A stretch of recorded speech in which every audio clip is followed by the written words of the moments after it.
Anya was the kind of girl people often forgot. Not because she was rude or unkind, but because she barely spoke. In her small-town school, she was the girl who sat at the back, quietly doing her work, eyes down, hair covering most of her face. Her teachers never heard her raise her voice.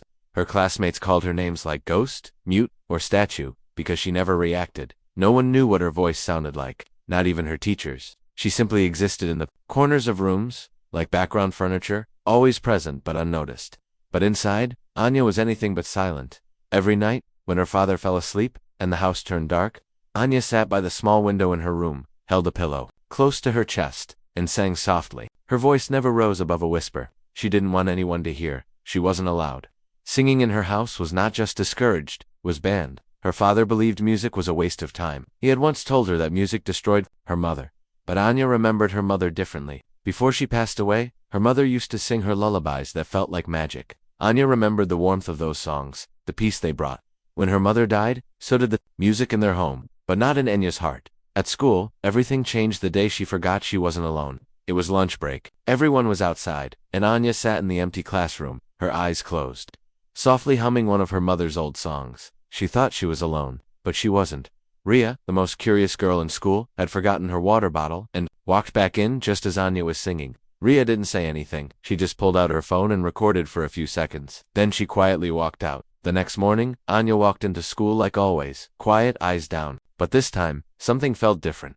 People looked at her, not in the usual way. Their eyes didn't hold boredom or mockery. They looked surprised, interested, confused. A group of students whispered and stared as she walked by. She sat at her desk, heart pounding. What had changed? Then she heard it. Someone's phone played a familiar voice. Her voice singing. Her chest tightened. Her hands began to shake. She looked up and saw Ria across the room, phone in hand. Anya felt like the floor had disappeared beneath her feet. She wanted to run, to vanish. She had never felt more exposed. The bell rang, and Anya rushed to the restroom, locking herself inside a stall. Her breath was uneven. Her mind raced. How could someone record her without permission? What would her father say if he found out? She didn't hear the footsteps until someone knocked softly on her door. It was Ria. Her voice was surprisingly gentle. Anya, I'm sorry. I didn't mean to scare you. I didn't think you'd be mad. I posted that video online. It went viral overnight. People love your voice. Anya didn't respond. She didn't know what to say. Viral, online. Her voice? How was that even possible? Ria continued. You sound amazing, like someone who's hiding a miracle. There's this music competition coming up. You should audition. Really? Then she walked away. For the rest of the day, Anya felt numb. She couldn't focus. Her voice out there in the world. People listening to it, liking it. She wanted to scream. Not because she was angry, but because a part of her had waited for this secretly, silently all her life. That night, when she returned home, she avoided her father's eyes. She went straight to her room. She didn't sing that night. For the first time in years, she was afraid of her own gift. But fate didn't wait. The next evening, Anya checked her school's Facebook group. Her heart skipped a beat. Ria had posted again. The girl behind the voice is Anya. She doesn't know it yet, but the world needs to hear her. Hundreds of comments filled the post. Some were full of praise, others were shocked. But one comment stood out. It read, if you're the one who sang that, contact us. Your voice deserves a stage. It came from a verified account Rising Notes Music Academy, the very group that held auditions for national TV competitions. Anya stared at her screen. Frozen, her fingers hovered over the keyboard. What would happen if she replied? Would they laugh? Would it be a prank? Or worse, would someone tell her father? The fear was real. That night, as she sat quietly in her room, she took out a small box from under her bed. It was old, dusty. Inside were her mother's earrings, a letter she had written, and a small golden pin that said Finalist Voice of Tomorrow. Anya had never shown it to anyone. Her mother had once auditioned too. She had almost won, but something had gone wrong. No one ever told her what. Suddenly, there was a knock on her door. Her father stood there, tired eyes and a firm face. He looked at her phone, then back at her. I heard something today. Someone at the market said you were singing online. Tell me that's a lie. Anya froze. Her heart pounded. She tried to speak, but nothing came out. Her father stepped into the room, snatched the phone, and checked the screen. There it was, her voice, the post, the comments. His face turned cold. You will delete this, and you will never sing again. Do you understand? She nodded slowly. Then he walked out. Tears rolled down her cheeks. Her hands trembled. She felt like something had been ripped out of her. But deep inside, something else had awakened. A quiet fire. A silent rebellion. That night, she didn't sleep. At 2 a.m., when the world was dark and silent, Anya quietly opened her window, climbed out, and walked to the nearest internet cafe. She messaged the Rising Notes Academy. I am Anya. I sang that song. I want to audition. The reply came just 15 minutes later. We've been waiting. Can you come this Sunday at 11 a.m.? Anya stared at the screen, her heart racing. She typed, yes. The next 2 days passed in a blur. Anya avoided her father, skipped meals, stayed in her room. She tried to practice silently, mouthing the words, remembering her mother's tone, her warmth. She kept hearing Ria's voice in her head. Sing like someone who's hiding a miracle. That Sunday, she wore her mother's earrings, tucked her golden pin into her pocket, and left home pretending she was going to a library event. She boarded the bus to the city, her hands sweating, her eyes filled with fear and hope. When she arrived at the studio, the building looked massive. Glass walls, huge posters of past winners. People walking in and out with confidence and glittery clothes. Anya felt small, invisible, out of place. She stood near the door for almost 20 minutes, frozen. Then someone tapped her shoulder, a woman with a headset and clipboard. You here for the open audition? Anya nodded. Name? Anya? The woman smiled. You're late. Come quickly. You're number 47. Wait there. She sat in the waiting area, heart pounding, hands clenched. From inside the audition room, loud voices, music, laughter could be heard. People came out crying. Others came out smiling. A few looked shocked. Then the assistant called her name. Number 47. Anya. She walked toward the door, legs shaking. As she stood behind the curtain, she saw the stage, the lights, and 3 judges sitting with sharp eyes and blank faces. One of them yawned. Another looked at her watch. Next, someone shouted. Anya walked forward. She felt her chest tighten. The mic stood in front of her. Tall, cold, 1,000 lights stared at her. A man said, Name Anya, she whispered. Louder, he said. Anya. Okay, what will you sing? She hesitated, then quietly said, a lullaby. My mother used to sing. The judge nodded. Go ahead. Anya took a breath, closed her eyes, and began. But something was wrong. No sound came out. She looked at the mic. It wasn't working. She looked at the judges. One of them raised an eyebrow. We don't have all day, she said.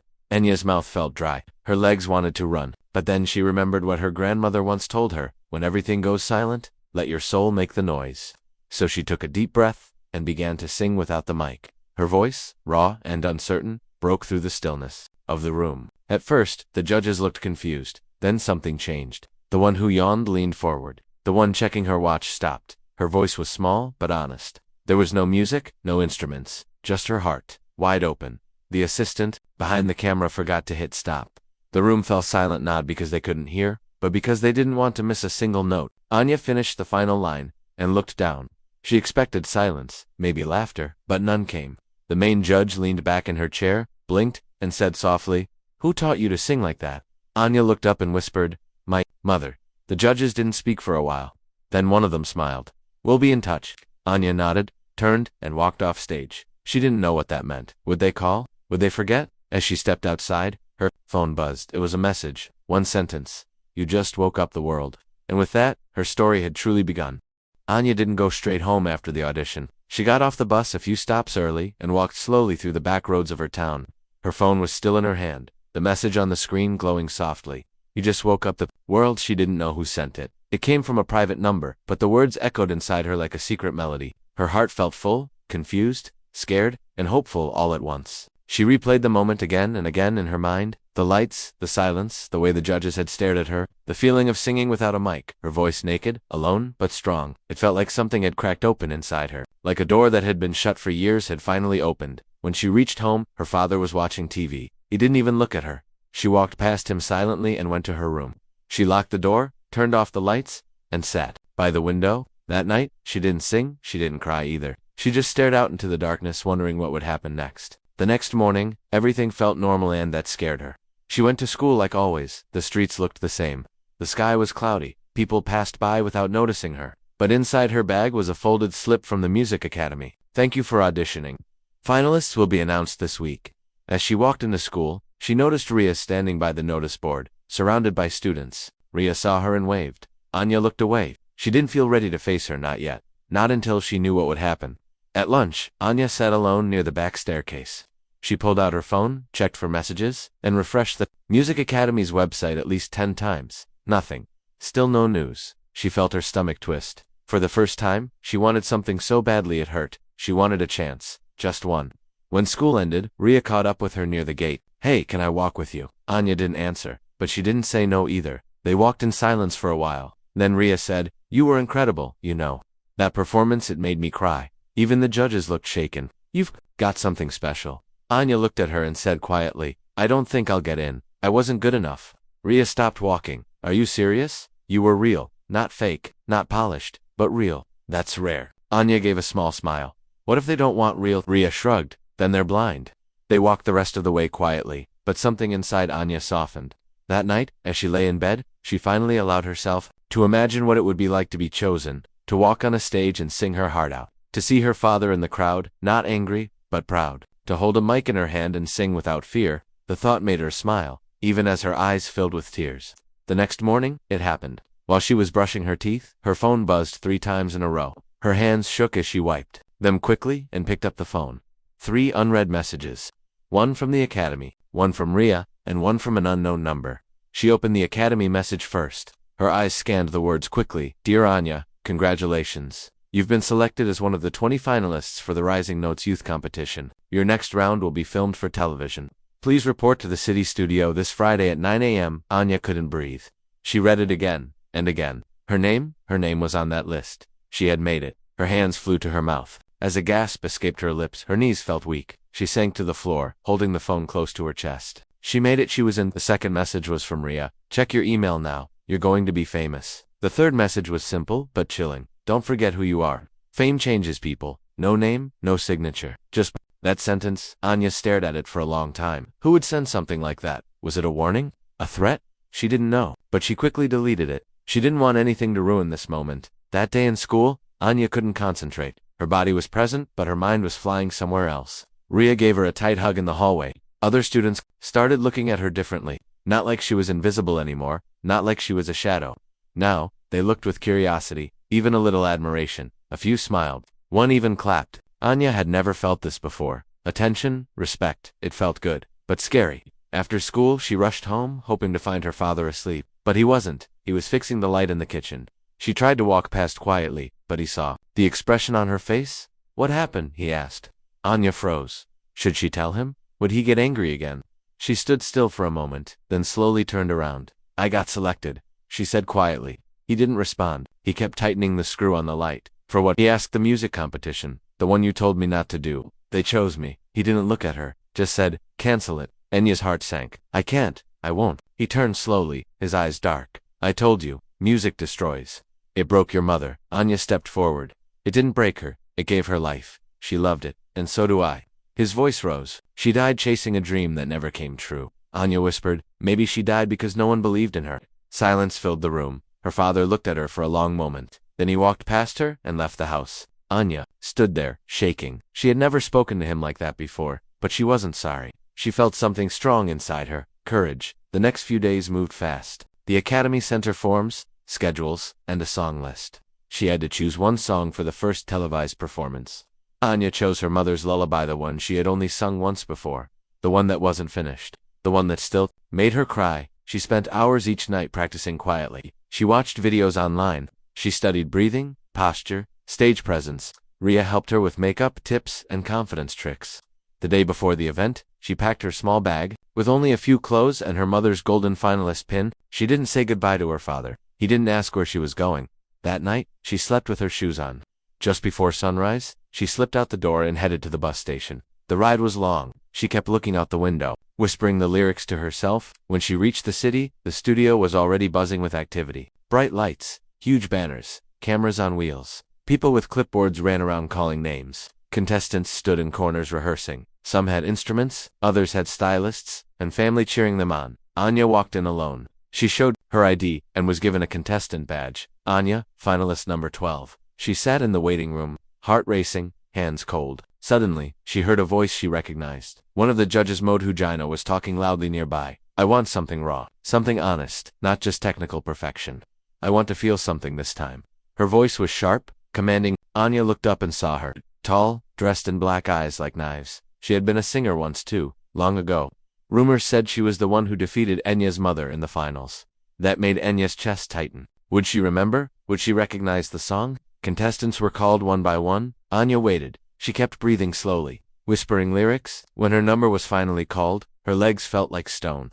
She walked onto the stage slowly. Cameras turned. Lights brightened. Judges looked up. The host smiled. Contestant number 12, your name. Anya, she whispered. Speak louder for the viewers, please, the host said. Anya, she said again, louder this time. What will you be singing?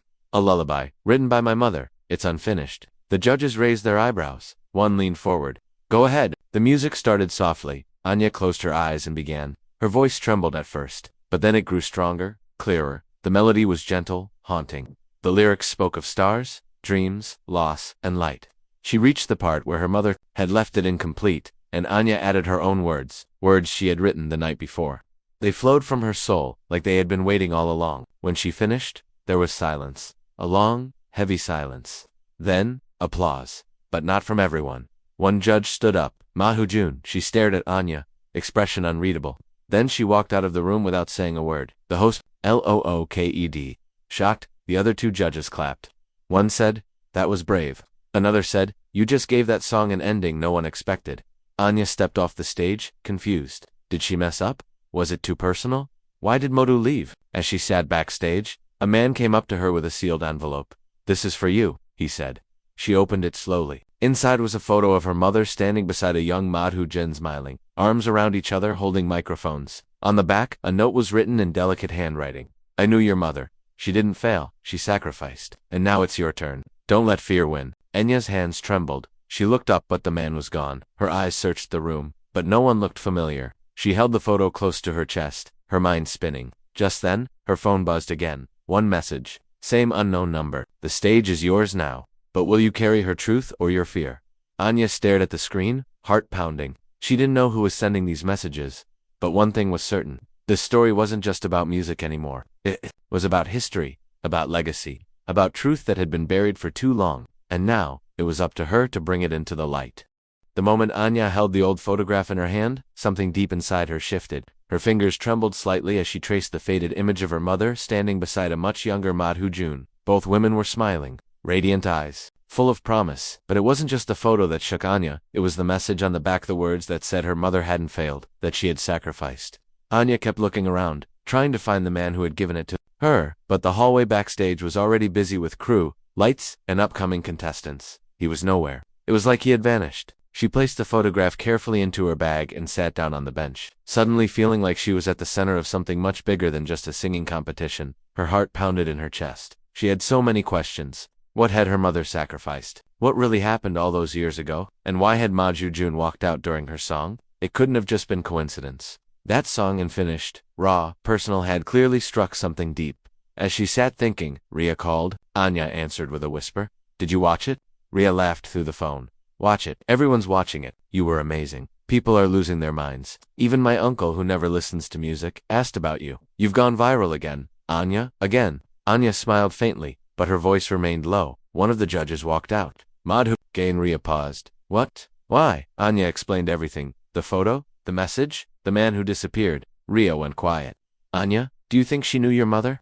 I'm sure of it, Anya replied. But no one's ever told me anything. Not even my father. Ria hesitated. You need to find out the truth, before the next round. Anya nodded slowly. I will, somehow. That evening, Anya returned to the hostel provided by the show organizers. It was clean, simple, and filled with other contestants. But she felt completely alone. After dinner, she sat by the window with the photo in her lap. She kept thinking about that last note. Will you carry her truth, or your fear? She thought about how often fear had stopped her. How many times she had silenced her own voice because of her father's words, the town's gossip, the weight of silence around her mother's story. Not anymore. She couldn't live with questions forever. The next morning, she woke up early and went online. She typed her mother's name into search engines. Mira Varma. Results were minimal. A few small-town articles about a singing contest 20 years ago. One short clip of a blurred performance uploaded by a fan. And one headline that made Enya's breath stop. Finalist Mira Varma disqualified after backstage dispute competition crowned runner-up as winner. The article didn't give details, it just said there had been a rule violation, and Mira had been asked to withdraw hours before the final round. The winner Modhujon. Anya felt her stomach twist. She clicked again and again, hoping for more information, but the trail ended there. It was like someone had made the story disappear. That day, the producers handed out next round assignments. Each contestant would perform a duet with a randomly selected partner. Anya looked at her assignment sheet. Duet partner Aryan Malhotra. Her eyebrows lifted. Aryan was one of the top favorites, a confident boy with a smooth voice and massive social media following. She had seen him perform. He was charming, talented, and sharp. Maybe too sharp. When she went to meet him in the rehearsal room, he greeted her with a half smile. So you're the viral girl? The mystery voice. Anya nodded. I'm Anya.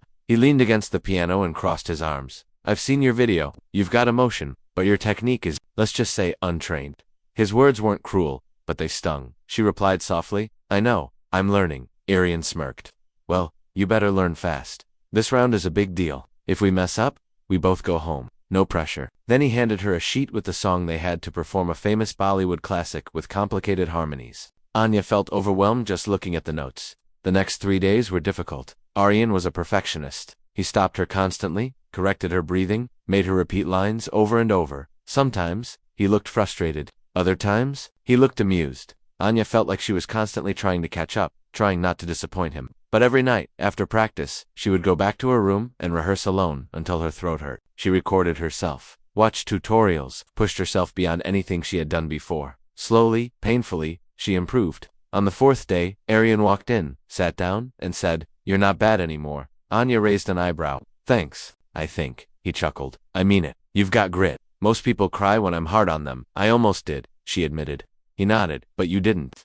Later that evening, they were rehearsing a harmony when Madhu June walked into the studio. Anya froze. Madhu stood quietly in the corner, arms crossed, watching. Arian didn't seem fazed. He smiled and kept singing. Anya's voice trembled slightly. After the song ended, Madhu walked forward. She looked directly at Anya. Your name again, Anya, she replied, trying to stay steady. Anya Varma. Madhu blinked, just slightly. Then she said, You remind me of someone I used to know. My mother, Anya asked. Madhu's expression didn't change. Perhaps tell me something. Why do you sing? Anya paused. Because it's the only time I feel alive. Madhu stared at her for a moment, then said, Keep feeling alive. But remember, the world doesn't always reward truth. Sometimes, it punishes it. And then she left. After she was gone, Arian looked at Anya. What was that? I think she knew my mother, Anya whispered. Arian raised an eyebrow. You're full of surprises.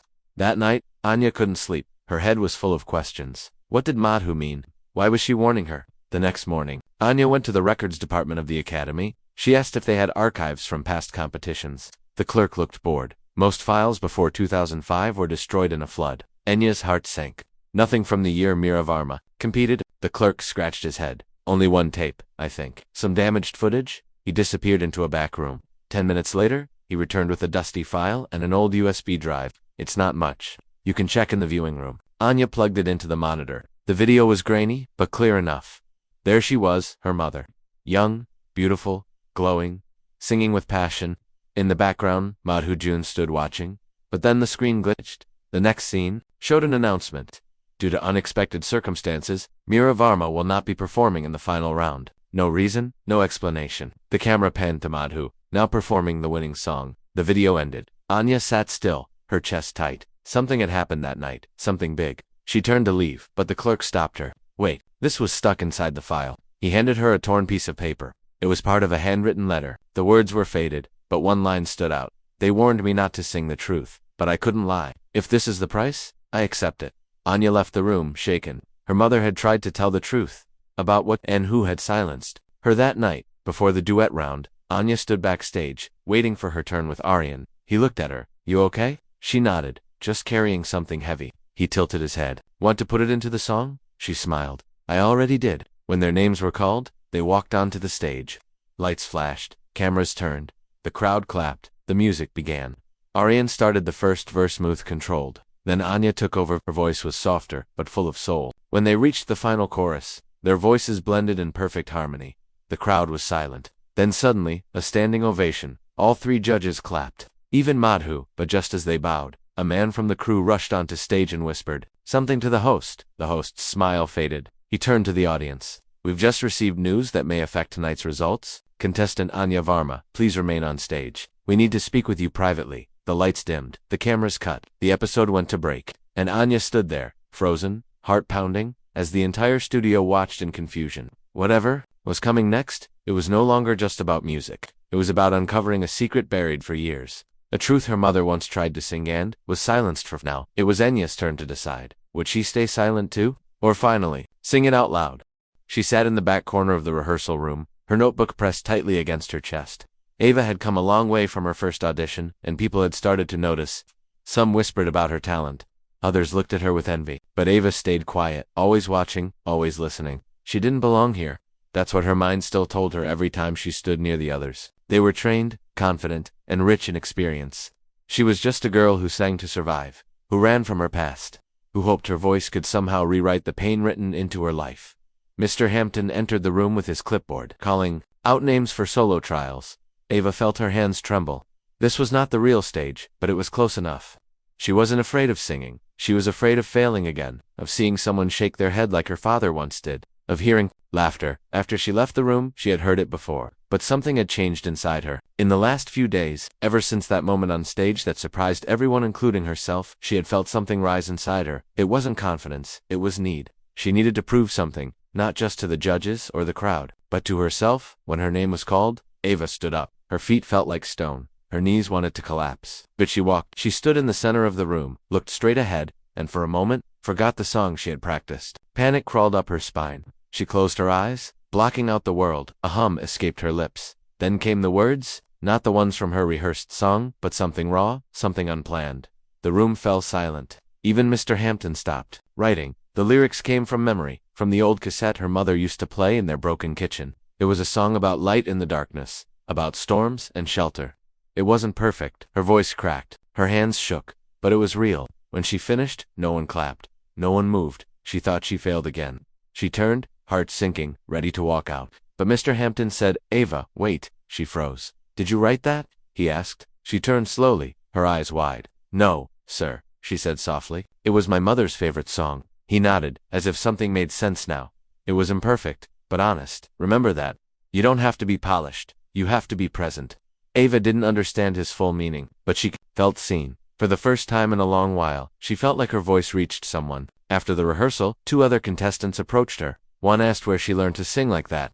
The other asked if she'd like to practice together. She didn't know how to respond. For so long she had been invisible. Now they saw her. That night, she sat alone outside the rehearsal hall. She looked at the stars. She remembered her mother humming that same song. Her eyes closed, blocking out the sound of shouting from the other room. Ava felt that memory wrap around her like a warm coat. She was starting to believe in herself, even if just a little. But trouble was not far. In another room, 3 contestants huddled together. Jealousy had started to grow. One of them, Clara, had always been a favorite, until now. She had noticed the judges leaning in when Ava sang. She had noticed how people started talking about the girl with the notebook, and Clara didn't like that. She had worked for years to get here. Her mother hired the best coaches. Her father paid for the best equipment. And now this unknown girl with second-hand shoes and shaky hands was stealing her light. The next day, Clara approached Ava with a smile. "You were amazing yesterday," she said. Ava smiled shyly. "Thank you." "You know," Clara continued, "some of us are meeting in the side hall later. A little secret rehearsal. Judges sometimes sneak in to watch. It's a good chance to impress." Ava's heart jumped. She didn't know if she was being included or set up, but she nodded. "Okay, I'll be there." That evening, Ava arrived early. The side hall was quiet. Empty. She waited. Minutes passed. Then an hour. No one came. She checked her phone. No messages. Her heart sank. A security guard passed by. "You're not supposed to be here this late," he said. "This hall is closed." "I was told to come for rehearsal," she said. He shook his head. "There's nothing scheduled. You need to leave." Ava walked out, her hands cold. She had been tricked. Humiliated. Again. The next morning, rumors floated through the hallways. Someone had told the instructors Ava broke the rules, tried to rehearse in a restricted zone, and disturbed equipment. Mr. Hampton didn't believe the worst, but he called her in. "Ava, be careful who you trust," he said quietly. "Talent is dangerous in a place like this. Some want to lift you, others want to break you." Ava nodded. Her heart was heavy. She wanted to disappear again, go back to the shadows. But then a hand touched her shoulder. It was Jasmine, one of the contestants who had been quiet since the start. "Don't let them win," she whispered. "They see your light. That's why they're afraid." Ava looked at her. "Why would you care?" Jasmine smiled sadly. "Because I've been where you are. I know how it feels when you don't come from money or power. When you walk into a room and feel like you don't belong, but you do. You really do." That evening, Ava wrote new lyrics, her notebook filled with emotion, anger, sadness, hope. She wasn't just singing anymore. She was speaking, telling her story in melodies. The next showcase was only days away, and for the first time, Ava was ready to stop hiding. But Clara wasn't done. She had one last plan. Something cruel, something that could break Ava before she even reached the stage. The day before the showcase, Ava's notebook went missing. The one place where her entire soul lived. Pages torn, scribbles stolen. She searched everywhere. No one had seen it, or so they said. Her heart broke. Without that notebook, she couldn't sing. She couldn't remember. It was more than paper. It was her past, her comfort, her shield. That night, she cried, curled in bed, blanket over her head, trying to be silent so no one would hear. But someone did. Jasmine knocked gently. I heard what happened, she said. Ava didn't answer. You don't need a notebook, Jasmine continued. The words are already inside you. I'll forget them, Ava whispered. You won't, Jasmine said, because they're yours. You lived them. Ava closed her eyes. She wanted to believe, but her mind was cloudy. Her heart was tired. The next morning came fast. Too fast. Contestants rushed through hair, makeup, vocal warm-ups. Ava stood near the corner, eyes on the ground. Then Mr. Hampton approached. You all right? He asked. She nodded weakly. Notebook's gone, he said. I know. She looked up confused. He handed her something. A photo. It was a security camera still. Clara slipping into Ava's room. You won't need to say anything, he said. We've taken care of it. Ava looked at him. What about the notebook? Still missing, he said. But maybe that's a good thing. How? She asked. Now we'll hear you. Not the page, just you. Her name was called. She walked slowly toward the stage. The lights were brighter than she remembered. Her heart pounded. Her hands shook. But she didn't run. She stood there, alone, exposed. The judges waited. The audience was silent. Ava took a deep breath, and then she sang. Not from memory, not from a page, from pain, from love, from every broken piece of her journey. Her voice cracked once, then soared. She didn't hold back. She didn't hide. When she finished, the silence was heavy. No clapping yet, just awe. Then, slowly, one judge stood, then another, and another. The room erupted, but Ava didn't smile. Not yet, because as she walked off the stage, she saw something that froze her blood. In the audience, near the back, someone stood watching. A man with a familiar face. A face from her nightmares. Her father.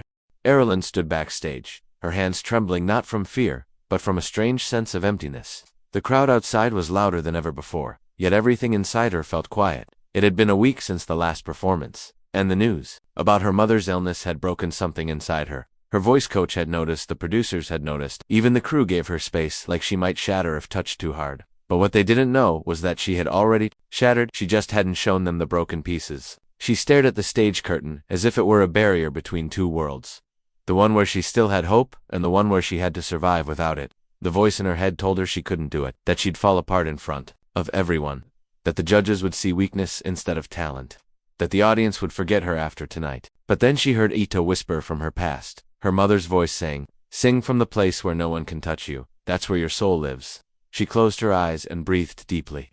She remembered being 10 years old, singing in the small kitchen while her mother stirred soup. That voice so soft, so filled with love had always been her anchor. Now, it was all she had. Her name echoed across the auditorium as the host called her. She stepped onto the stage, the lights blinding and hot. Her heart beat like a war drum. In her chest, the crowd's cheer hit her like a wave, and yet she felt far away from all of it. She stood in the middle of the stage, took one breath, and sang. But it wasn't the song she had rehearsed. In that moment, she changed it. Right there on live television, she changed everything. Instead of the upbeat pop number, her voice began the first soft notes of a ballad no one had heard before. A song she wrote during her darkest night. It was raw. It was emotional, and it wasn't perfect, but it was real. The judges' faces shifted from confusion to awe. The audience went silent, every single person frozen, listening, not daring to breathe. Her voice cracked once, but she didn't stop. She leaned into the pain. The melody rose with sorrow and dipped with heartbreak. She sang of a mother's hands, of silent prayers, of the kind of goodbye that comes too soon. When the last note faded, there was nothing. No applause, no cheers, just stillness. And then, slowly, a roar erupted. People stood. The judges were visibly shaken. One wiped away tears. Another sat speechless, hands covering her mouth. The host stepped on stage too soon. Unsure what to say. Erilyn, what did we just witness? She smiled softly, eyes still glistening. I had to sing the truth tonight. I couldn't sing anything else. Backstage, her phone buzzed, a message from her brother. She watched, she smiled. She said your voice healed something in her. Thank you. Erilyn broke down in the wings, hidden from the cameras. The emotion had finally caught up. Her coach found her, pulled her into a tight hug, and didn't let go. Word spread fast. The clip of her performance went viral in minutes. People around the world reposted it with captions like this voice changed me, and she sings from the soul. But not everyone was impressed. Behind closed doors, one of the producers wasn't happy. She changed the setlist live. That's not professionalism, he barked. Another producer shook her head. But it worked. The world is talking about her. That's what matters. But there was a bigger problem forming. Erilyn had unknowingly violated a contract clause. The network had strict guidelines about last-minute changes. She had broken the rules. The judges met in private. The producers debated. There was talk of disqualification. Outside, fans were begging for more. Petitioning, trending hat. But inside the building, the future of Erilyn's journey was uncertain. The next morning, Erilyn was called to a meeting. Alone. She walked into the room where the head producer sat behind a long table. "Do you know why you're here?" he asked. She nodded. "Because I followed my heart instead of the rules." He raised an eyebrow. "That's one way to say it." Silence stretched. He clicked on a remote, and the room's screen lit up with a clip of her performance. "I've seen a lot of singers in my time, but none have taken a risk like you." Did she watch the screen, her own face trembling as she sang? It felt surreal. "You could have ruined your chances," he said. "I know," she replied. "But my mother needed to hear that song. I needed to sing it." He studied her. "You broke the rules. But sometimes rules are meant to be tested. You've earned one more chance. But if you do it again, you're out." Relief washed over her. She thanked him, voice cracking. As she stepped out of the room, her coach rushed to her. "Well," Erilyn nodded. "I'm still in." But there was something new in the air now. Tension, suspicion. Not everyone was rooting for her anymore. Some of the other contestants whispered behind her back. One even accused her of staging the entire thing for sympathy votes. "You think you're better than us now?" one said in the hallway. Erilyn didn't respond. She kept walking, because deep down, she knew this wasn't about fame. It was about voice, purpose, truth, but the pressure was mounting. And as the next performance loomed, she discovered something else. A note left in her dressing room. No name, just 4 words. "Stick to the script." Or else her hands went cold. Who left it? Was it another contestant? A bitter producer? A fan who didn't like change? She didn't know. But it shook her. She folded the note and hid it in her bag. That night, she sat in her room and tried to rehearse the song chosen for her. But it didn't fit. It wasn't her. And now, she faced a terrible decision. Follow the rules. Or follow her truth again. And risk everything. As the screen fades, to black, the camera lingers on the note in her hand, and the look of doubt in her eyes. Erilyn stared at the note in her hand, long after the hallway had emptied and the crew had gone home. She sat alone in her dressing room. The silence around her felt louder than any applause she had ever heard. Stick to the script, or else. Those 4 words kept spinning in her mind again and again, like a warning, like a threat. She had no idea who sent it or why. Maybe it was a jealous contestant, or someone from the crew, or maybe someone higher up who didn't like surprises. She thought about showing it to security or the producers, but a strange fear held her back. What if they blamed her again? What if they told her to leave quietly instead? She folded the note and placed it deep inside her journal between pages filled with lyrics and dreams. She had always believed music came from truth, not fear, but now that belief was being tested. Her next performance was only 2 days away, and the pressure was building. Everyone expected something bigger, something bolder than before. The audience had fallen in love with her soul, not just her voice. The judges were watching more closely now, expecting her to rise even higher, but Erilyn felt trapped, not by doubt, but by choice. She stood in front of the mirror and studied her reflection. Her eyes looked older than her age, tired but not broken. Her voice coach entered quietly and closed the door behind her. "Are you okay?" she asked.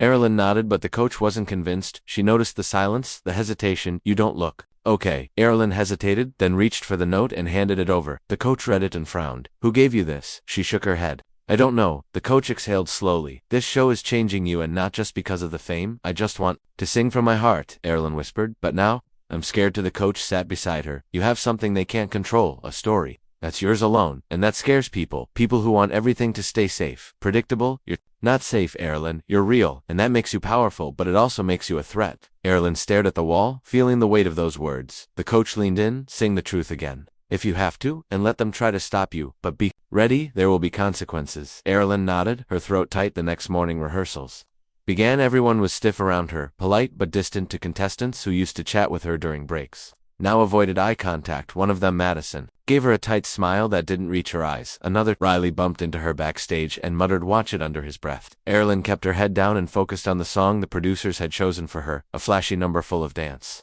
breaks and dramatic lighting. It was catchy but empty. Her voice felt lost inside. Like it didn't belong. She went through the motions, but her coach could see it. Her eyes weren't shining. Her voice wasn't reaching for anything deep. The coach stopped the rehearsal and pulled her aside. "You're faking it?" Erilyn flinched. "I'm trying. I really am." The coach shook her head. "No, you're pretending, and pretending doesn't move hearts." Erilyn wanted to scream. "I'm scared, okay? I don't know what to do. If I sing my song again, I might get kicked out. If I don't, I might lose myself." Her coach didn't say anything for a long time, then finally whispered, "Then you have to decide which loss you can survive." Erilyn went home that night. In silence, the city outside the window kept moving, people living their lives unaware of the war happening inside her heart. When she reached her apartment, she found a small envelope taped to her door. No name, just her name, written in black ink. Her fingers trembled as she opened it. Inside was a USB drive. She plugged it into her laptop and found a single video clip. It was grainy security footage from backstage. It showed someone slipping the warning note under her door, but the person wore a hoodie face, hidden gloves on hands impossible to recognize, but one detail stood out: a small wristband with a logo.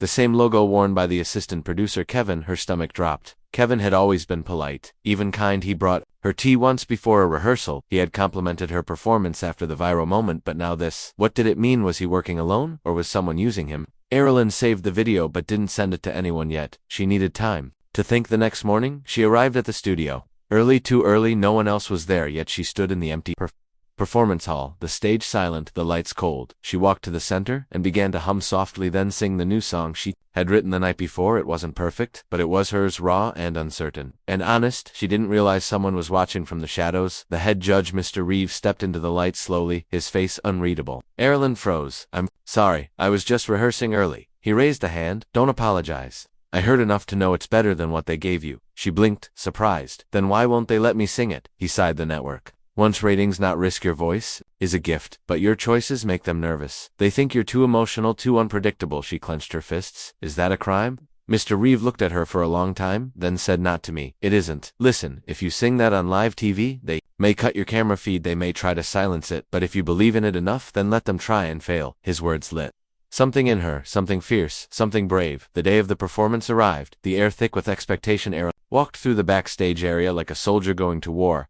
Eyes followed her, whispers grew louder. The assistant producer, Kevin, nodded at her, but she couldn't look him in the eye. She knew the truth now, and it made her skin crawl. She stood behind the curtain, hands shaking again. Her coach placed both hands on her shoulders. "You're not here to be safe, you're here to be real. Remember that." Then the music started, but not the flashy song, not the scripted dance number. Instead, a soft piano began playing the melody of her new song. The lights turned a deep blue. The crowd murmured, confused, surprised, but no one stopped it, and Erilyn stepped into the spotlight and sang. She sang not just to the judges or the crowd or the cameras, but to the world. Her words were a confession, a memory, a wound. She let it all out. The fear, the anger, the longing, the heartbreak, the hope. Her voice cracked once, but it didn't matter. It made her human. The crowd sat stunned, frozen again like before. And just like before, when the last note ended, silence ruled, and then thunder, applause, tears, standing ovation. The judges didn't speak. Right away, one of them, Ms. Clara, had tears streaming down her face. The host came out, clearly shaken, and said, "I don't even know what to say." Then something strange happened. The feed cut, the screen went black for viewers at home. People watching from their homes, phones, TVs, suddenly lost the broadcast. Panic erupted online, thousands asking what happened, why the music stopped. People accused the network of censorship, of trying to silence truth. Inside the studio, chaos broke loose. Producers yelling, someone shouting, "Cut her mic now." Security stepping forward, but Erilyn stood firm, the crowd chanting her name again and again. The camera lights returned. But now the truth was out. Someone had tried to shut her down, and the world saw it. Erilyn left the stage, shaking but proud, her coach waiting, arms open. The head judge nodded at her respect, and his eyes backstage. A network executive was yelling at Kevin, furious, while Kevin stammered, trying to explain himself. Erilyn didn't stop to listen. She walked out of the building that night into the cool air, where fans waited with signs, flowers, cheers, people from every background, age, and place, standing for her because she stood for something bigger than rules.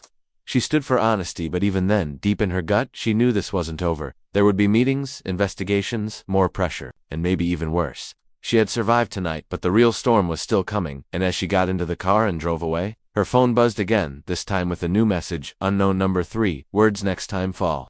When Emma walked into the rehearsal room that morning, something in the air felt different. It was heavy, like rain was coming, but there was no storm outside, only silence and tension inside her chest. She hadn't slept the night before, not because of fear, but because her mind wouldn't stop racing with everything that had happened. Her first performance had gone viral, her second made people cry, her third stunned the audience. And now the pressure to keep shining was almost too much to hold. The judges expected magic, the audience wanted a miracle, but all Emma felt was the weight of expectation, sitting like a rock on her shoulders. She looked around and saw the other contestants rehearsing. Some looked nervous, others confident, but everyone had their eyes on her. They all knew she was the one to beat, and that made her more anxious than ever. She sat on the edge of the stage, staring at her hands, remembering how they shook during her first audition, and how they had steadied after that moment. Now they trembled again, not with fear, but with doubt. Was she truly ready for what came next? She opened her phone and saw messages. Hundreds of them, fans telling her how much her voice meant to them, strangers pouring out their stories. How her singing helped them heal, helped them cry, helped them hope, and among all the messages was one voice note from her mother.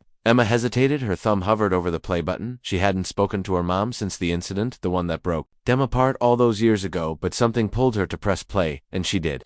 The voice that came through was not harsh or cold, it was soft and trembling. "Emma, I saw your performance. I don't have the words to tell you what it did to me. I'm sorry, I'm so sorry for everything I didn't believe in you, but now I do, and I hope it's not too late to say I love you." Emma froze, tears welled up in her eyes. Her chest tightened, the voice message ended, and she sat in silence, clutching the phone like it was a piece of her heart. The wound she carried all these years had just been touched, and it ached, but not in pain, in release. She wiped her face and stood up quietly, walking to the side of the room where Mr. Adams stood watching the rehearsals. She looked at him and said, "I want to change my song." He looked surprised, but he didn't ask why. He saw the determination in her eyes, and nodded. "Tell me what you need." Emma handed him a piece of paper. It was an original, something she wrote when she was 13, the day after her mother told her music would never feed her soul or her stomach. It was raw, and it was real, and she wanted the world to hear it. Mr. Adams read the lyrics. His eyes widened. "This is risky, Emma. You're breaking every format rule. If you do this," she nodded. "I know, but I have to." The day of the performance, the studio was filled to the brim. The judges sat in their seats more alert than usual. Cameras rolled from every angle and millions watched live across the world. Emma stepped onto the stage wearing a simple white dress. No glitter, no lights, no backdown dancers. It was just her, a stool, and a microphone. The host announced her name and the song title, a piece no one had heard before, called Mother's Silence. Whispers spread across the audience. Original piece, unreleased, unheard. This was either genius or foolishness. Emma took a deep breath and closed her eyes. The music started soft and haunting, just a piano. She began to sing. Her voice was not loud, not bold. It was trembling, like someone singing through tears. Her words were sharp, cutting like a knife. They spoke of feeling invisible, unheard, abandoned by someone who was supposed to love her. Lines like, "I screamed in melodies you never heard, and I built a castle from your silence," pierced the room. By the time she reached the second verse, people in the audience were already wiping tears. Her voice cracked, not from nerves but from raw emotion. She was living the song, not performing it. Every note was a cry, every pause a wound. The camera caught the judges all frozen. One had tears, another covered her mouth in disbelief. Even the toughest one leaned forward, almost whispering, "What is this?" And then came the bridge, the moment where her voice soared, not with power but with pain. She didn't hit the high note like a diva. She broke into it like someone letting go of a secret they carried for too long. The room was dead silent. Even the production team stopped moving just to listen, and as the final note echoed, Emma looked straight into the camera and whispered, "I forgive you." And that was it. The music stopped, and so did time. There was no applause, not for a full 5 seconds. People were stunned, and then it came like thunderclaps, screams, whistles, sobs. The entire hall erupted. The judges stood one by one, giving her a standing ovation. The host wiped his face with his sleeve, trying to keep himself together. Emma didn't smile. She just bowed and walked off the stage, her legs shaking as she disappeared behind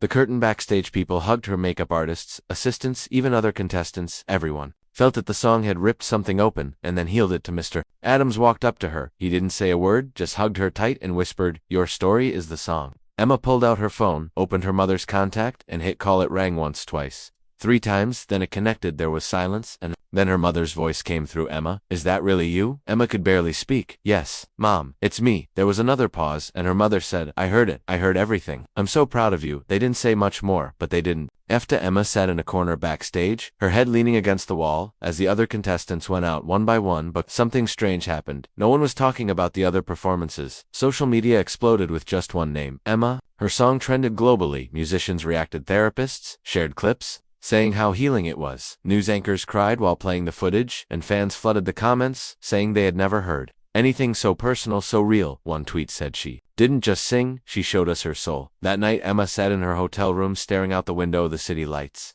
blinking like stars below. Her phone kept buzzing, but she didn't check it. She was thinking of her younger self, the girl who sang into a cracked mirror with a hairbrush and dreamed of being heard. And she thought of her mother, of the silence that once filled their home, and the note that broke it in front of the world. But just as she closed her eyes to sleep, she got a call from Mr. Adams. "Emma, pick up now," she answered, confused. "What's wrong?" He replied, "I just got the numbers. This has never happened before. Emma, your audition broke every view record in the show's history. Even the producers are in shock. They want to talk to you in the morning about he paused, "about a career deal. This is bigger than just this show, Emma.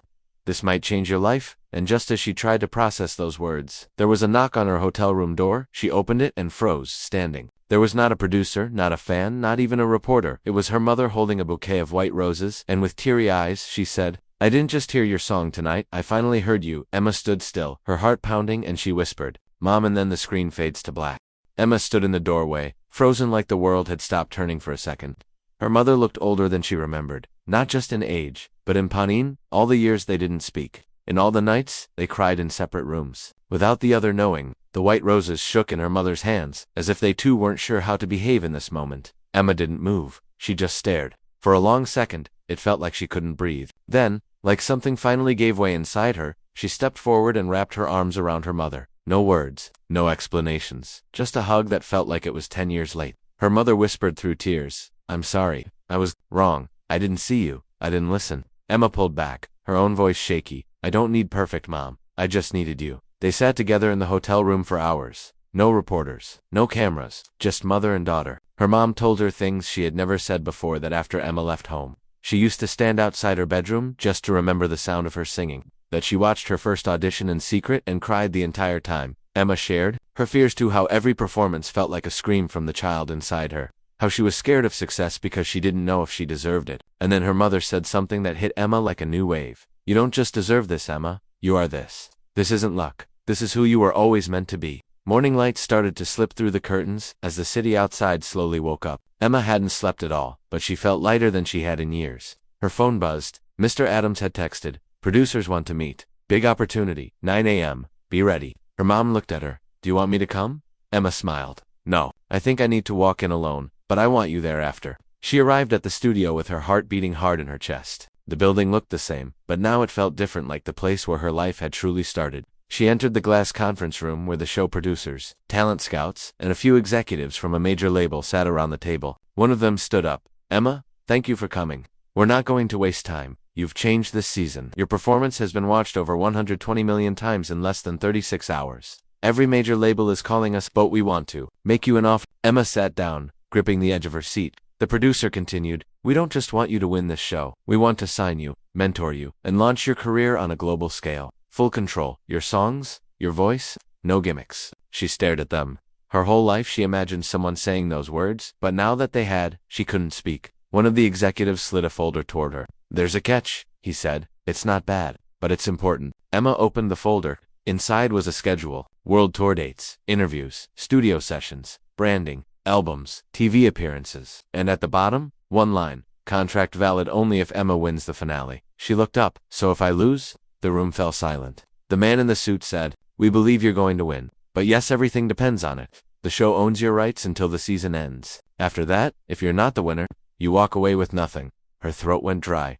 "That's a lot of pressure." He nodded. "It is, but you've already done the impossible. Just one more step." Emma took the folder. She didn't. "Sin, not yet. I need to think." As she left the building, cameras tried to catch her, reporters asking questions, lights flashing in her face. She kept walking, not answering a single one. When she reached the corner of the street, her mother was there waiting. "So?" she asked. Emma showed her the folder. Her mom looked inside, her eyes widening. "Emma, this is everything you dreamed of." Emma nodded slowly. "And it all depends on one night. One song." That night, she couldn't sleep. Again, she sat on the floor of her room with her guitar, flipping through pages of lyrics, some old, some new, some never seen by anyone. But none of them felt right. Then, sometime past midnight, she closed her eyes and whispered, "What if I just told the truth again?" She picked up a pen and started writing, not with structure or rhyme, but with raw, aching honesty. The words poured out of her like a flood. This time, not about her mother, not about pain, but about now, about what it felt like to stand on the edge of a dream and wonder if you were enough, about being seen, about being found, about being loved and not by the world but by yourself. The final night came fast. The stadium was packed. A live orchestra, world-class lighting, famous past contestants returned as guests, and the 3 finalists waited backstage, each dressed in outfits chosen by the stylists. But Emma had made her own choice. She wore a simple black dress and a chain around her neck with a tiny silver music note charm, her mother's gift from the night before. Mr. Adams came to her before she went on. "No matter what happens out there, you already won." She smiled. "Thank you for seeing me." He nodded, trying not to cry. The lights dimmed. The host stepped up. "Ladies and gentlemen, please welcome Emma." She walked onto the stage, into a wall of light and silence. No one clapped. Not because they didn't care, but because they were holding their breath. Emma sat on a stool. No band, no track, just a single guitar beside her. She looked into the camera and said, "This song is called The Mirror Saw Me First." Then she played. The first chord echoed. Then her voice followed, soft and steady. "They called me dreamer. They called me lost. But the mirror saw me first, before I paid the cost." The lyrics told the story of a girl who always waited to be chosen by friends, by family, by fate. But in the end, it was her own reflection that stayed with her through every failure. The chorus swelled, the lights came late, the cheers came slow, but my own voice never let me go. Halfway through the song, the camera panned across the audience. People were crying again. Even backstage, crew members stood still, listening like it was a prayer. When the final line came before the world could break me, I broke free. Emma let the note hang in the air just a second longer than usual, and then she closed her eyes. Silence. And then, thunder. Not applause, roars, screams. People stood, clapping, crying, shouting her name. The judges didn't even wait. They walked up to the stage, shaking her hand, hugging her, one of them whispering, "That was the greatest finale performance we've ever seen." But the results weren't announced yet. The vote had to happen live. People watching from every continent now had to decide Nema or one of the other two finalists. She walked off stage, heart racing. Her mom met her backstage. They didn't say anything, they just held hands. An hour later, the host came back on screen. And now, the moment we've all been waiting for. The winner of this season is... The lights dimmed, drums rolled.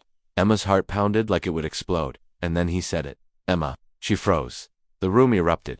Fireworks went off. Confetti fell. But Emma stood still, like she didn't hear it. She turned to her mother, who nodded through tears. "You did it." Emma stepped forward, waved, smiled, held the trophy.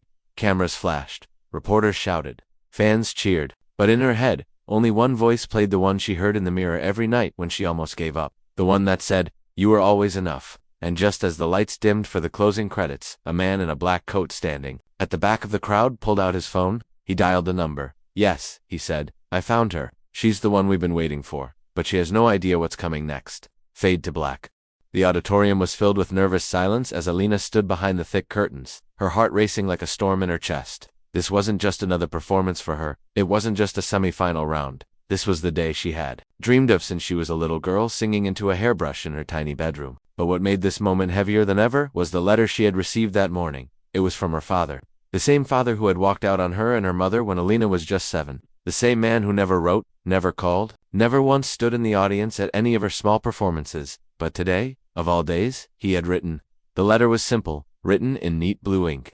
"I saw your performance last week. I don't know if I have the right to say this, but I was proud. I want to see you again. If you want, I'll be in the audience tonight." That was it. No apology, no explanation, just those words. Alina had read it over and over, trying to decide if she should be angry, happy, confused, or numb.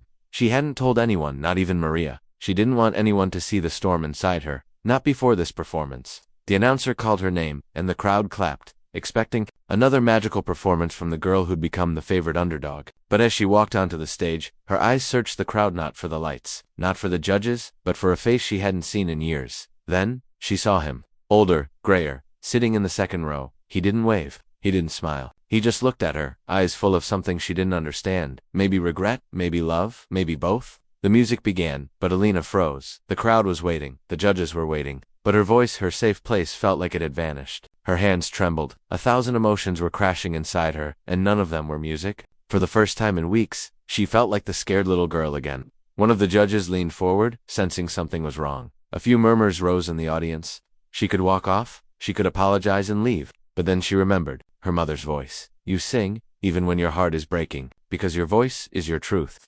So Alina took a deep breath. She didn't sing the song she'd rehearsed. Instead, she sang something raw. A song she'd written at 13, the night after she found out her father had remarried. It was full of pain, anger, longing, all wrapped in the voice of a child trying to understand why she wasn't enough. The lyrics weren't polished. The melody wasn't grand. But it was real. And as her voice echoed through the hall, the entire room fell silent.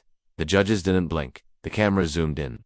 Even the technicians at the back stopped what they were doing. She sang like her soul was breaking open, like every line was a piece of her story bleeding out in music. And when she hit the final note, her voice cracked, not from weakness, but from truth. There was no applause at first. Just silence. Then one clap, then another.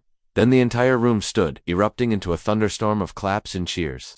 Tears ran down Alina's face as she looked at the judges. One of them, the harshest critic of all, stood with tears in his eyes and said into his mic, "That was not a performance. That was a confession." Backstage, Maria hugged her so tight she couldn't breathe. "You did it," she whispered. But Alina didn't feel like she had won anything. She felt empty, like she had just handed her heart to 1,000 strangers. She walked out through the back entrance, away from the cameras, the lights, the crowd, and there he was, her father, standing in the cold night air, waiting. She stopped a few feet away from him. Neither spoke. He took a step forward and pulled something out of his coat, a photo. It was old and wrinkled. A picture of Alina as a child, standing on a small stage at her school, holding a toy mic. "I kept this," he said softly. "I missed everything else, but I never stopped believing you'd be someone." Alina's voice was barely a whisper. "Then why didn't you come back?" He looked down, ashamed. Because I was a coward, and I didn't think I deserved to be in your life after what I did." She stared at him. Part of her wanted to scream, to throw the photo away, to walk off and never look back. But another part, small, soft, wanted to understand. "Did you mean what you wrote?" she asked. He nodded. "Every word." There was a long pause. Then Alina took the photo gently from his hand. "This doesn't change the past," she said, "but maybe it can help me understand it." He looked like he was about to cry, but he simply nodded. "I'll be here," he said, "if you ever want to talk again," and he walked away. Alina stood there, holding the photo, not knowing whether to feel healed or more broken than before. But she knew one thing: she had finally sung her truth. The next day, social media exploded. Clips of her performance were everywhere. Hashtags, reactions, fan videos. Everyone was talking about the girl who bared her soul on stage. Interviews poured in, offers from labels, invitations to major shows. But Alina wasn't celebrating. She sat in her small room, staring at her notebook. Her next song had to be more than music. It had to be her next truth. She picked up her pen and paused. The door knocked. Maria peeked in. "You need to see this," she said, holding up her phone. On it was a headline: "Alina's father speaks out, reveals family secret before her final round." Alina's stomach dropped. She grabbed the phone and read the article. Her father had gone public, and what he shared was something she had never known, something that could change everything. Her fingers trembled as she read the last line. "She doesn't know yet, but the truth will either break her or set her free." Alina looked up, eyes wide. She had faced pain. She had faced rejection. She had even faced her own father, but now she had to face the truth behind everything, and what was coming was bigger than she ever imagined. Alina sat frozen on her bed, staring at the phone screen as the words blurred before her eyes. The interview had gone viral within hours. Her father, the man who had vanished from her life like a ghost, had spoken to the media, not about her talent, not about their reunion, but about a family secret, one she had never been told. The line that shattered everything she thought she knew was this: "I left not because I wanted to, but because I was forced to." Alina doesn't know the full truth about her mother. That sentence kept replaying in her mind like a broken record. What truth? What had her mother hidden? And why now? Why would her father choose to say it like this, right before the final round, when the whole country was watching her every move? Maria sat beside her, equally stunned, holding Alina's hand tightly. "Do you want to call him?" she asked gently. But Alina shook her head. She couldn't, not yet. She needed answers, not more questions. And there was only one person left who could tell her what was real: her mother. It was late, almost midnight, but Alina rushed down the quiet street to the small apartment they used to share. She hadn't lived there in months, not since the competition began, but her mother never moved. She found her sitting at the kitchen table, sipping tea, as if the world wasn't falling apart outside. Her mother looked up and instantly knew something was wrong. "You saw the interview?" she said calmly. Alina nodded, breathless. "Is it true?" Her mother closed her eyes. "Sit down," she said softly. And then, slowly, painfully, the truth came out. Years ago, when Alina was just a baby, her mother had been diagnosed with a rare illness. It wasn't life-threatening, but the treatment was expensive, and the stress of raising a child alone was overwhelming. Her father, struggling with his own mental health, began breaking down. He had lost his job, fallen into depression, and one day, he told her mother that he couldn't take it anymore. He had wanted to leave, but she had made a deal with him. "If you walk away, don't come back, not unless you're ready to be a father again." He left, and never returned. Until now. Alina sat there, stunned. "So, he didn't abandon me out of hate?" Her mother shook her head. "No, he abandoned us out of fear, but I was angry. I never told you the full truth. I didn't want you to grow up hoping for a man who wasn't there." Alina covered her face with her hands. "You both made decisions for me, but no one asked what I needed." Her mother reached across the table, her eyes full of guilt. "I'm sorry. I thought I was protecting you." Alina stood up slowly. She wasn't angry. She wasn't even sure what she was, but something inside her had changed. She wasn't the girl on stage anymore. She wasn't the child waiting at the window for her father. She was something else, now someone stronger. The next morning, the production team called her early. They had seen the article. The media was in chaos. Everyone wanted to know what she would say, what she would do. Would she forgive her father? Would she respond? But Alina did something unexpected. She asked for silence. No interviews, no press. Just one thing, her final performance. And she had already written the song. It came to her that night, after the truth had settled like dust in her chest. It was a song about silence, about the things people don't say, the lies they protect, the truths they bury, the empty chairs, the quiet goodbyes, the broken voices. It wasn't angry, it wasn't bitter, it was understanding. The day of the finals arrived, cameras buzzed, lights flashed, and millions across the country waited to hear her sing. Her name had become a symbol not just of talent, but of truth, of pain, of survival. When she walked onto the stage, she didn't wear anything flashy, just a simple white dress and no makeup. She wanted nothing to distract from the music. The host introduced her gently, giving her space. She stood at the mic, closed her eyes, and for a moment, the entire auditorium went still. Then the music began. It was soft, haunting, with a melody that felt like it had been stitched from all the tears she'd never cried. And then she sang, not about her father, not about her mother, but about herself. About the girl who sat alone in her room at night, wondering why love always walked away. About the voice that carried her through the silence. About the truth that finally came not to break her, but to shape her. Her voice rose, not in power, but in purity. Every note was delicate, every word soaked in meaning. Even the judges looked different that day. No pens, no scores, just wide eyes and quiet hearts. When she reached the final chorus, her voice trembled not from fear, but from freedom. And when she sang the last line, I found my voice in the silence you left behind. The room broke into thunder. Standing ovation, cameras flashing, people crying. But Alina didn't look at them. She looked into the crowd and found two faces, her mother and her father, sitting 3 seats apart. Both crying, both clapping, both looking at her like they finally saw her not just as their daughter, but as herself. Backstage, as the results were being counted, Alina sat alone. She didn't know if she had one, but she didn't care. For the first time in her life, she had said everything she needed to say, and it was enough. The host returned to the stage. And now, he said, the winner of this season's competition. Alina held her breath. The crowd was silent. Cameras zoomed in. Alina Grace. The auditorium exploded. Confetti fell. Lights spun. People screamed, but she didn't jump. She didn't cry. She just smiled softly, peacefully. Because this wasn't about the trophy. It was about the voice, her voice, and it had finally been heard. As she walked onto the stage to receive her award, she did something unexpected. She invited her parents up, not together, but side by side. The crowd gasped. Her mother hesitated. Her father froze. But Alina reached for both their hands and whispered, "We're not perfect, but we're here, and that's a start." The 3 of them stood under the lights, hands joined, broken pieces slowly coming together. The cameras captured the moment, but what they couldn't capture was the healing. Later that night, as she sat alone under the stars on the roof of the hotel, Maria joined her with a soft laugh. "You just made history," she said. Alina looked at her and smiled. "No," she whispered, "I just told the truth." But deep in her chest, something stirred. A feeling she couldn't explain, like the story wasn't over, like something was still coming. Then her phone buzzed. One new message. Unknown number. It read, "Your song saved someone tonight. But they're not the only one you need to save. Look outside." Alina stood quickly and looked over the edge. A car was waiting below. Tinted windows, engine running, and a figure stepped out. Someone she hadn't seen in years. Not her father, not her mother. Someone who knew the truth behind both of them. Her aunt, the one who disappeared when Alina was 10. The one her mother never talked about. The one who might be the missing piece in everything. Alina's heart dropped. She whispered to herself, "What now?" And the night answered with silence. The story wasn't finished. It had just changed.